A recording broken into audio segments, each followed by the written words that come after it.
Como les decía, la siguiente diapositiva en relación con la patogénesis del síndrome de intestino irritable es entonces el eje intestino-cerebro, en vez de cerebro-intestino como veíamos ahora. Entonces vemos ahí que a nivel local, infección, inflamación, antígenos de la comida y medicaciones pueden generar cambios en la permeabilidad intestinal, intestinos pues porosos, alteraciones a su vez en el microbioma del intestino, cambios inflamatorios, presencia de células inflamatorias, liberación de citoquinas proinflamatorias, y todo eso lleva al desarrollo y exacerbación de los síntomas del síndrome de intestino irritable y a su vez a cambios en el funcionamiento del sistema nervioso central, y de esta manera se ilustra cómo hay contribuciones bidireccionales al desarrollo y mantenimiento de los síntomas en la mayoría de los trastornos funcionales. Entonces, ¿cómo son las relaciones entre los trastornos mentales, la somatización y los síntomas médicos inexplicados? Los síntomas somáticos hacen parte del síndrome depresivo y del síndrome de ansiedad. O sea, cuando uno está deprimido, se siente fatigado, se afecta el apetito, disminuye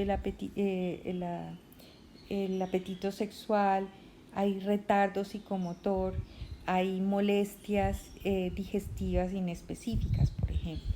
Cuando hay ansiedad, encontramos todo lo que se presenta cuando uno tiene miedo, cuando aparece un tigre, aumento de la frecuencia cardíaca,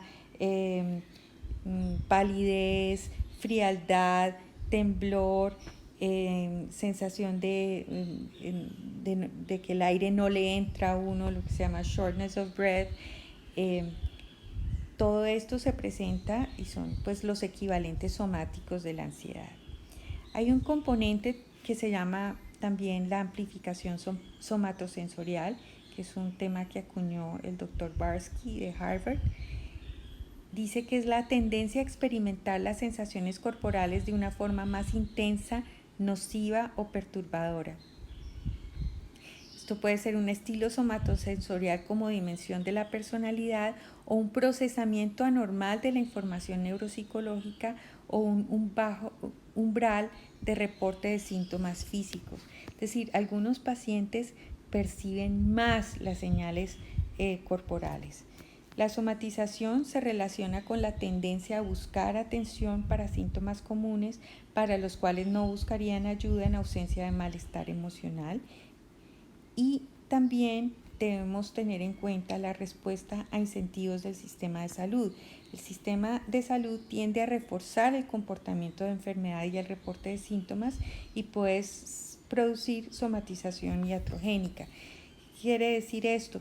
Que los pacientes en ocasiones son reforzados en sus conductas de búsqueda de ayuda, de búsqueda de incapacidades médicas. Aquí es muy importante aclarar que no es que el paciente a propósito esté, digamos, generándose el malestar físico o inventándose los síntomas físicos buscando una ganancia. Por definición, la somatización es un proceso inconsciente. Lo que pasa es que todas las conductas son reforzadas. ¿Qué quiere decir eso?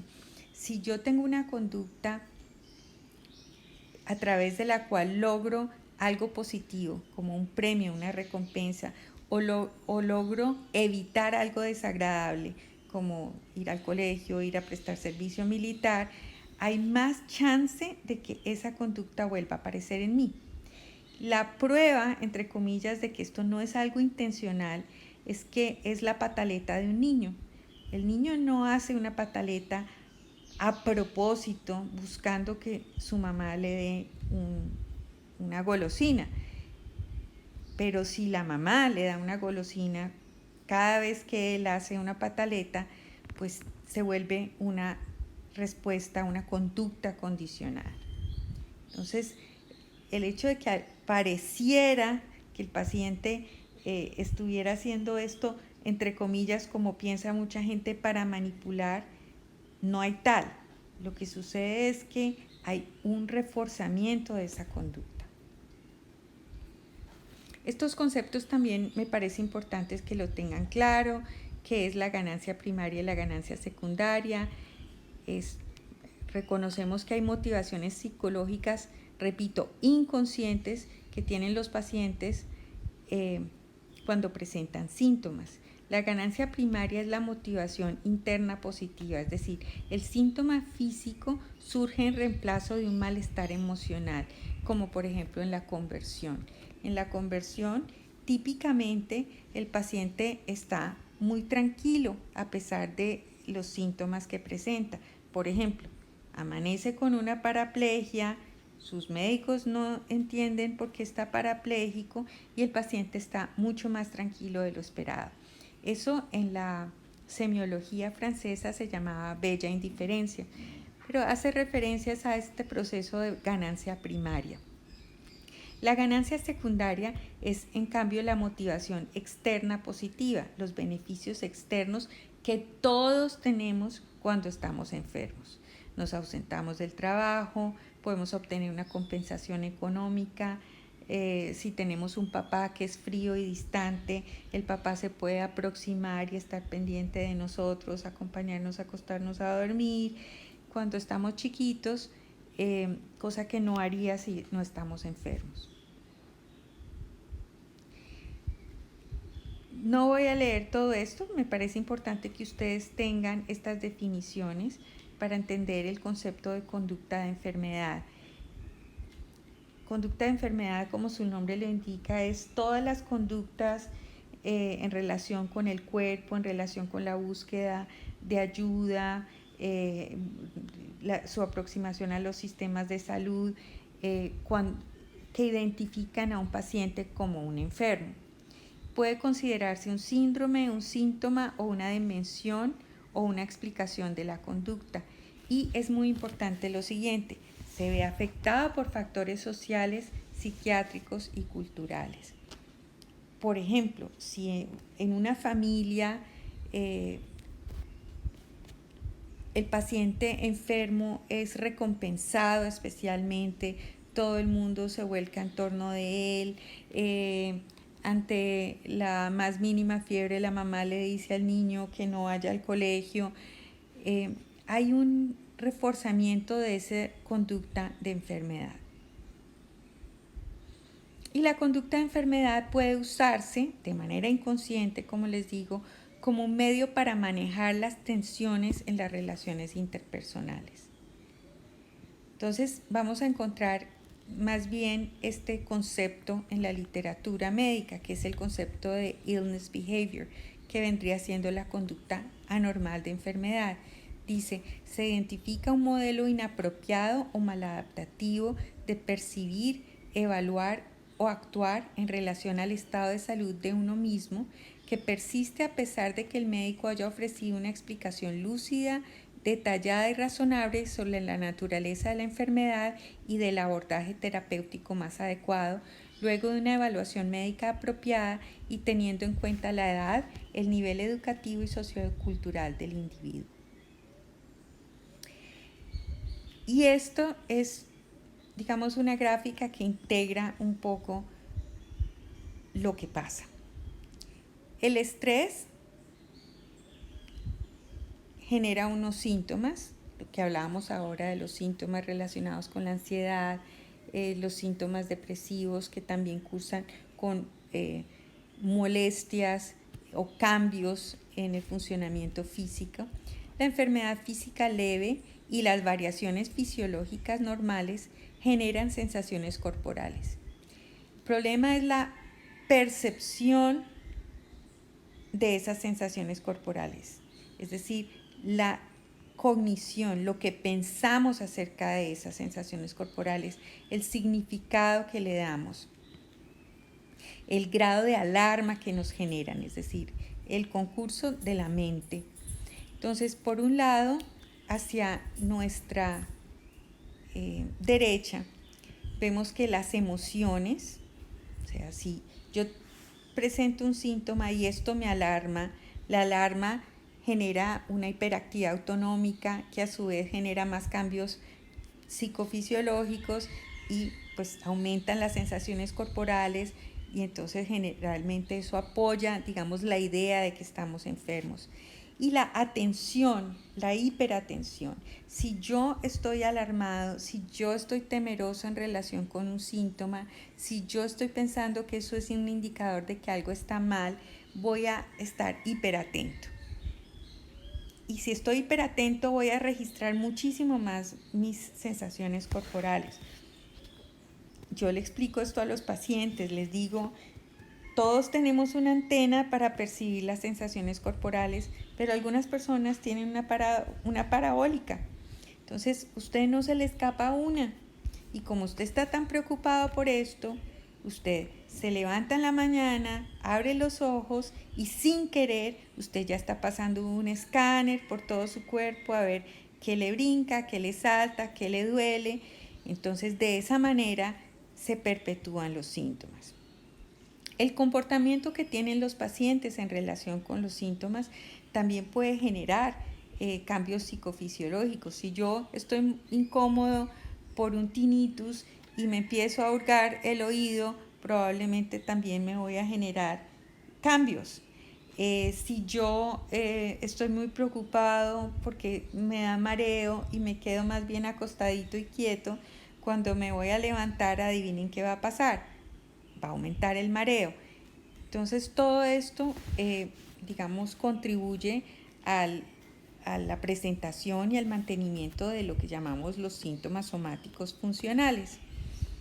Por el otro lado, la interpretación que hacemos de lo que nos está pasando, nuestro comportamiento de enfermedad,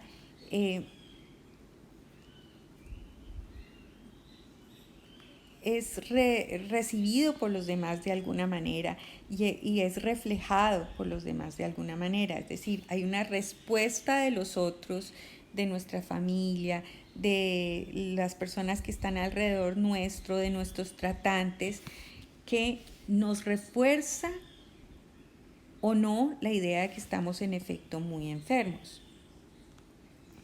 El ejemplo que uno pone siempre es cuando un niño muy pequeño se cae, que voltea a ver a la mamá. Si la mamá se alarma y se para y dice, mi amor, te golpeaste, ¿qué cosa? El niño se pone a llorar y se siente enfermo y golpeado. Pero si la mamá conserva la calma, probablemente el niño se va a sentir bien. Esto es importante saberlo y reconocerlo, y es que en oportunidades a los médicos no les gusta ver pacientes somatizadores, y vamos a ver por qué. Eso es a lo que se refiere ese título de El paciente somatizador contra transferencia negativa.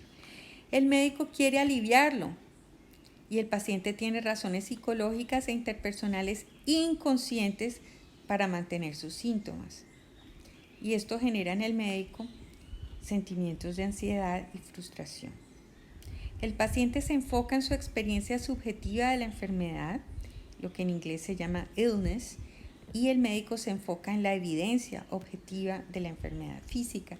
Entonces ahí puede haber un desacuerdo, porque una cosa es la experiencia que el paciente tiene de lo que le está pasando. La situación puede ser la misma, pero una persona experimentarlo de una manera diferente. Los pacientes a veces llegan en una actitud defensiva porque temen que no les creen, que generalmente vienen de ver otros médicos que les han dicho eso no es nada o eso está todo en su cabeza. Está el hecho del desconocimiento, de pensar que esto es un trastorno imaginario, lo cual es cruel, por decirlo menos, completamente falso, o que el paciente está manipulando, y ya hablamos de eso, que no hay una intencionalidad en el mantenimiento del síntoma. El paciente no tiene la intención. El hecho de que el comportamiento sea reforzado y condicionado, no quiere decir que haya habido una intención. Está el estigma de los trastornos psiquiátricos, el temor que tenemos a veces los médicos en plantearle al paciente el tema psicosomático porque no sabemos cómo hacerlo. Por eso vamos a hablar de estos aspectos prácticos ahora. La falta de tiempo. Ejemplo, si usted está en un servicio de urgencias con 4 pacientes infartados y llega alguien con una conversiva, es comprensible que usted no se ponga muy contento. La falta de habilidades que tiene el médico y el desconocimiento de las opciones terapéuticas. ¿Cuáles son las recomendaciones para la entrevista? Evitar las preguntas cerradas, los consejos, las correcciones prematuras, discusiones y confrontaciones, ciertamente. Son pacientes que vienen muchas veces de ver a muchos médicos, de que no les crean lo que les está pasando, de pensar que lo que tienen es serio, pero que muchos médicos no le han dado con el chiste, como dicen los pacientes. Entonces, que no luzcamos ante ellos como ingenuos o como insensibles. Mostrémonos, por el contrario, neutrales y curiosos, interesados en lo que le está pasando. Validemos el malestar que tiene el paciente. Eso no quiere decirle que sí, que está grave, ni muchísimo menos, pero es validar el malestar y hacer preguntas abiertas. Nosotros no sabemos, queremos saber. Preguntémosle al paciente sobre lo que está pasando, sobre su síntoma, sobre el momento emocional en el que está, qué está pasando en su vida, con quién vive, cómo la va con esas personas. Aparte de su salud, ¿qué otras cosas lo tienen a usted preocupado en este momento? Ahí salen muchas cosas con frecuencia. Estos son los objetivos del tratamiento. Establecer una buena relación terapéutica con un solo médico. Ahora hablamos por qué. El objetivo no es curar, porque ahí nos podemos encontrar una barrera. El paciente, como les digo, tiene unas necesidades inconscientes que de alguna manera lo mantienen aferrado a los síntomas. Debemos explicar la enfermedad, hay que enfrentar el explicar la enfermedad, y eso incluso puede ser terapéutico. Y obviamente queremos mejorar la calidad de vida del paciente y reducir la incapacidad. Entonces, ¿cómo explicamos al paciente?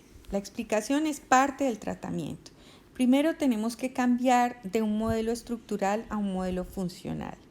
Entonces le explicamos al paciente que hay una disfunción en el procesamiento de la información que su cerebro, su sistema nervioso reciben del cuerpo. Hay como un teléfono roto ahí.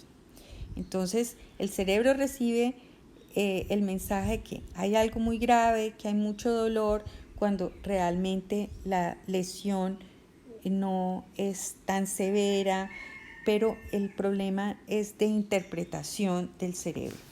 Algunas personas son más sensibles que otras. Eso le gusta mucho a los pacientes oírlo, y además es cierto de alguna manera. Y está el ejemplo ahí de la parabólica, que si uno lo explica, los pacientes se sienten agradecidos.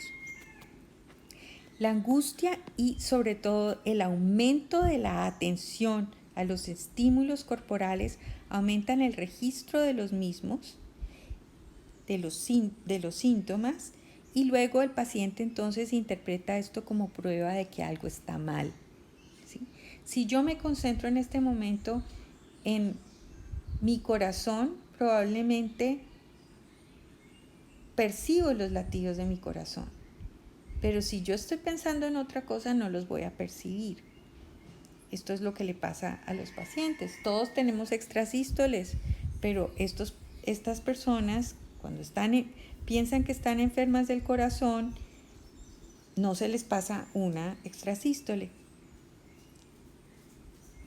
La manera como las personas reaccionan ante los síntomas afecta su evolución.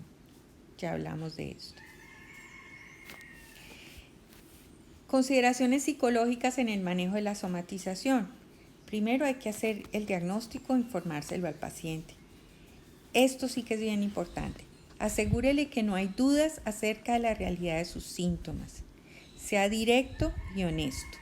No prometa cambios rápidos o curación. Esto es bien importante. Y cambie de objetivo de la curación a la reducción del síntoma y a la mejoría de la función.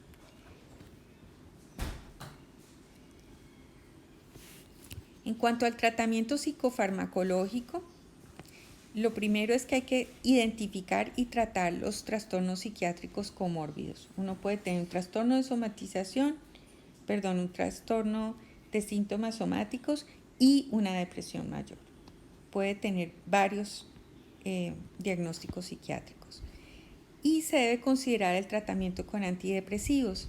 Hay una eficacia empírica del uso de algunos antidepresivos. Hay un metaanálisis de Cochrane que dice que pueden servir. Son particularmente útiles en dolor, en síndrome de fatiga crónica, en fibromialgia y en síndrome de intestino irritable. Cuando hay dolor, preferir usar los inhibidores de recaptura de serotonina y norepinefrina como la duloxetina. De hecho, la duloxetina tiene aprobación para su uso en fibromialgia. Se deben evitar medicamentos que puedan producir hábito en estos pacientes, por ejemplo las benzodiazepinas. Se debe iniciar los medicamentos cuando se emplean con dosis bajas y subir lentamente, porque estos pacientes están tan atentos a su cuerpo que generalmente registran y se quejan de muchos de los efectos adversos potenciales de estos medicamentos. Por eso se debe pronosticar los efectos adversos. Mire, vamos a empezar con una dosis muy bajita, vamos a aumentarlo lentamente, pero como usted es particularmente sensible, es posible que presente náuseas en los primeros días, pero esto va a disminuir. Aspectos administrativos del tratamiento. Concertar un intervalo de citas independiente del estado clínico. Esto es muy importante, porque si usted le dice al paciente, venga, si usted le vuelve y le da, el paciente le vuelve y le da porque necesita de alguna manera tener un contacto con usted, el reaseguramiento que le puede dar el médico, la tranquilización que implica asistir a una cita con usted. Entonces dígale, yo le digo a los pacientes, venga en 3 semanas a una cita, yo quiero saber usted cómo sigue. Así sea hacerme visita, pero yo quiero saber cómo está. Limitar la disponibilidad del médico. ¿Qué quiere decir esto? No dar el teléfono, por ejemplo, porque posiblemente son pacientes muy demandantes y se afecta mucho la relación con usted. Si el paciente lo está llamando, lo encuentra, le escribe una carta por internet, cítelo más a menudo. Evite dar incapacidades, porque de esta manera, pues dando muchas incapacidades, estamos reforzando la conducta de enfermedad. Minimizar el contacto con otros médicos. Esto a veces no se puede, pero hay que decirle al paciente, mira, usted lo ha visto mucha gente, lo han visto excelentes médicos, pero yo le quiero ayudar, esto es un proceso lento, esto es difícil, pero yo quiero ayudarle, pero es muy importante no estar yendo de aquí para allá. A usted ya le hicieron muchos estudios, mire, todos estos exámenes nos indican que no hay nada grave, hay un problema en el funcionamiento, lo que ya le expliqué. Y hablar uno con los otros colegas, si el paciente es un consultador frecuente, para ponerse de acuerdo en qué es lo que se está haciendo, o por lo menos informar a un familiar del plan de manejo. Y si es necesario, motívelo para recibir tratamiento psiquiátrico. Solo una proporción pequeña de pacientes termina siendo remitido al psiquiatra. Porque, por ejemplo, en la diapositiva que les mostré de los trastornos funcionales, para poner un ejemplo, los gastroenterólogos, el 60% de su consulta son trastornos funcionales digestivos. Es decir, si el psiquiatra mandara a todos esos pacientes, si el gastroenterólogo mandara a todos esos pacientes al psiquiatra, se quedaría sin pacientes. O sea, el manejo, cuando requiere el manejo psiquiátrico es un manejo conjunto. No es que el gastroenterólogo en este caso se va a deshacer del paciente. El gastroenterólogo lo debe ver independientemente de los síntomas, probablemente no tan a menudo, pero debe verlo y remitirlo al psiquiatra en ese caso. Pero por eso están teniendo ustedes esta clase, porque deben conocer estas cosas de las que estamos hablando, porque muchos de los pacientes que ustedes van a ver corresponden a pacientes que tienen algún grado de somatización o que tienen aspectos funcionales en su manejo.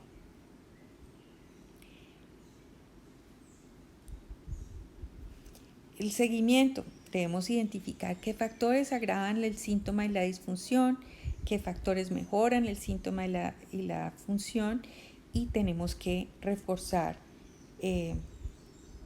lo que corresponde, reforzar los estilos de afrontamiento que le están sirviendo al paciente. Si le sirve leer sobre el tema, que lea; si no le sirve, que no lea. Por lo general les digo que no lean mucho, que ya leyeron, que yo les voy a explicar, que el internet tiene mucha información, que ellos están muy alarmados y que esta alarma puede hacer que lo que lean los afecte, que yo no les voy a decir mentiras, pero por lo general les limito las fuentes de lectura o les proporciono un material didáctico que yo escoja y que considere que en un momento dado es pertinente y es apropiado para que el paciente lo use. Identificar el problema actual de la vida del paciente y ayudar al paciente a encontrar soluciones. No resolverle el problema, pero ayudarle a pensar qué está pasando en ese momento en su vida y qué tiene que abordar.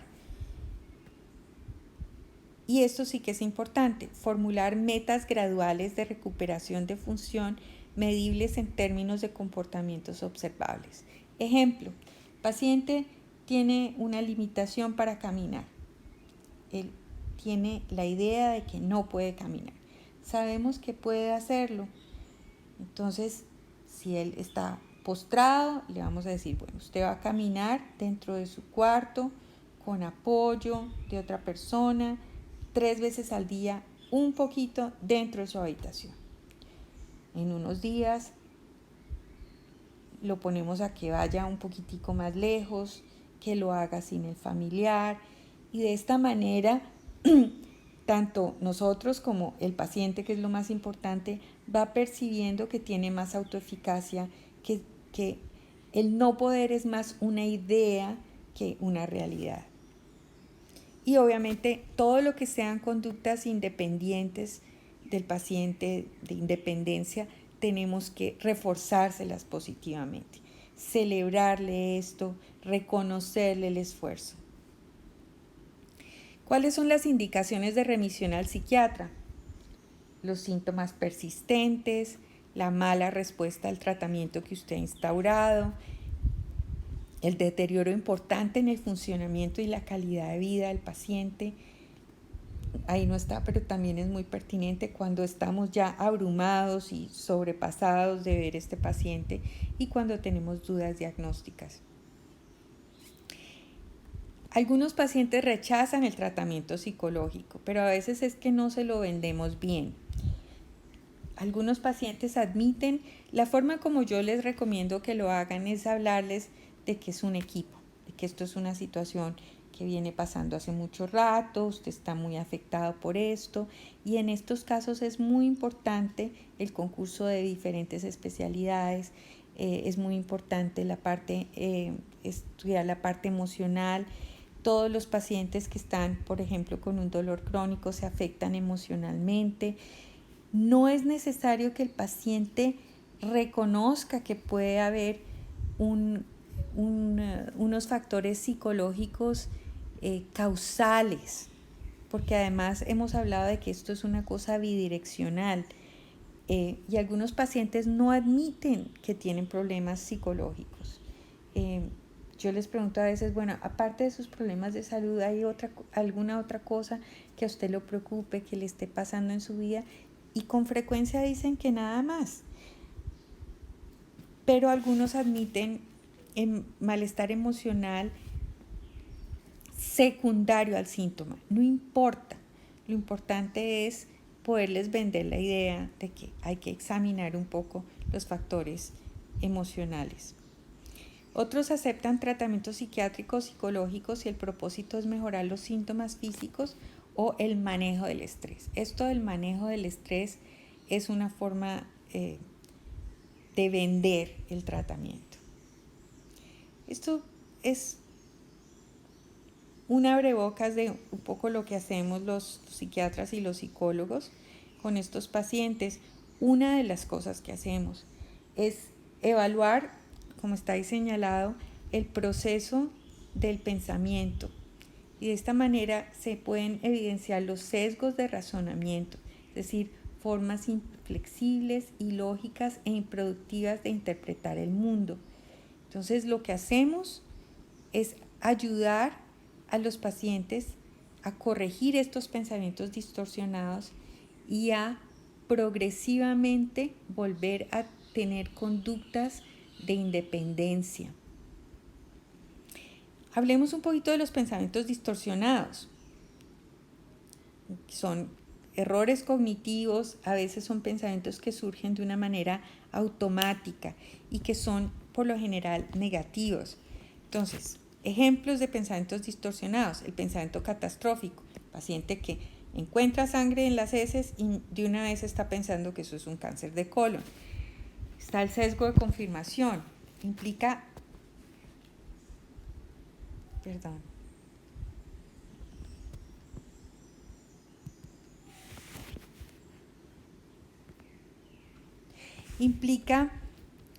el sesgo de confirmación, aceptar selectivamente la información que esté de acuerdo con mi opinión y desconocer la información opuesta. A veces los pacientes se presentan con una carpeta gigante, un archivo de todos sus exámenes de laboratorio de mucho tiempo atrás. Y uno lo revisa y todos son negativos. Uno le dice, pero yo veo que le han tomado este examen varias veces y ha salido bien. Ah, sí, pero es que en el 2002, mire, me salió el colesterol en 225, ¿no? Y el paciente piensa que realmente eso es muy importante porque está en línea con su idea, con su opinión de que está muy enfermo, por ejemplo. El razonamiento dicotómico, o estoy enfermo o estoy saludable. La sobreestimación de la probabilidad. La mayoría de los pacientes que son hospitalizados contraerán una enfermedad allá. Personalización. Un ejemplo es, aunque la probabilidad es pequeña, algunas personas mueren por esta enfermedad, luego ese será mi caso. Predecir el futuro. Sé que moriré de cáncer a los 42 años como le pasó a mi papá. Lectura del pensamiento. El doctor cree que yo estoy exagerando mis síntomas. ¿Qué hacemos los psiquiatras? Y esta ya es la última diapositiva. Identificamos y tratamos la comorbilidad psiquiátrica cuando se le ha pasado al médico general. La farmacoterapia, cuando está indicada, y la psicoterapia cognitivo-conductual, que tiene que ver con, como les mencionaba, reexaminar y reestructurar estas creencias y expectativas acerca de la enfermedad e integrar explicaciones alternativas, explorar los efectos del rol de enfermo y del estrés en el síntoma, comprender los efectos de la atención o la hiperatención, la cognición, las emociones y las circunstancias en la amplificación de los síntomas, enseñar técnicas para detener pensamientos automáticos, distraer la atención, técnicas de manejo de estrés, solución de problemas y ensayar la retoma gradual de las funciones y las tareas. Bueno, eso es todo. Les agradezco mucho.